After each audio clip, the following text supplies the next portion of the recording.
ఇప్పుడు ఆహ్, మగవాళ్ళలో లోపం ఉండొచ్చు. అంటే హ్మ్. లైక్ ఎరెక్షన్ ప్రాబ్లమ్ గావచ్చు, హ్మ్. లేదంటే తొందరగా అయిపోవడం గావచ్చు. ఇట్లాంటి ఇష్యూస్ ఉంటాయి గదా! హ్మ్. ఈ ఇష్యూస్ ఉన్నప్పుడు వీళ్ళెలా రియాక్ట్ అవ్వాలి?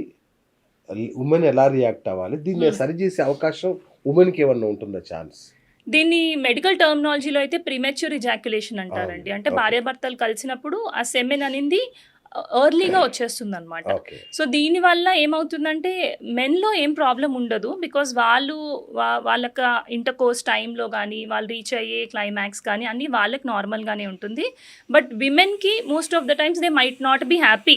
యెస్. అంటే వాళ్ళు ఎగ్జాక్ట్‌లీ. ఏదో అయింది ఇంటర్‌కోర్స్ భార్యాభర్తలు కలిసారు అన్నట్టు ఉంటారు కానీ ఎండ్ ఆఫ్ ద అది యాక్ట్ అయ్యాక she might not be happy. Yes. అన్‌హ్యాపీనెస్సో ఏదో లేకపోతే మోర్ ఇది రొటీన్ లాగా అయిపోతదే తప్ప దాన్ని తన ఇష్టపడి చేయడం అనేది యూజువల్లీ ఉండదు. ఉండదు. ఉండదు. సో, ఇలాంటప్పుడు ఏం చేయాలంటే ఏమడుగుతాంలే, ఏమనుకుంటాడులే అని అనుకోకుండా కమ్యూనికేట్ చెయ్యాలి. ఓకే. ఏదన్నా ప్రాబ్లమ్ ఉందంటారా? తొందరగా అయిపోతుంది. లేదా దాని గురించి కొంచెం తెలుసుకోవాలనుకుంటే ఇద్దరు కలిపి కన్సల్టేషన్‌కెళ్ళొచ్చు. ఓకే. గైనకాలజిస్ట్ దగ్గరికి రావచ్చు లేదా యూరాలజిస్ట్ దగ్గరికెళ్ళొచ్చు. ఓకే. యూజువల్‌గా ఇలా ఎర్లీగా అయిపోవడానికి కొన్ని రీజన్స్ ఉంటాయి. ఆ రీజన్స్ ఏంటని ఇవాల్యుయేట్ చేసుకొని కొంతమంది మెడికేషన్స్ మీద ఉంటే రావచ్చు.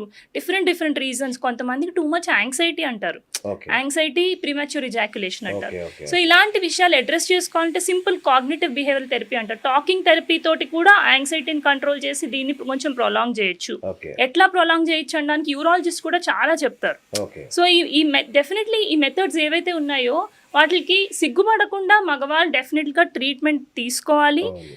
At the same time women కూడా చెప్పాలి.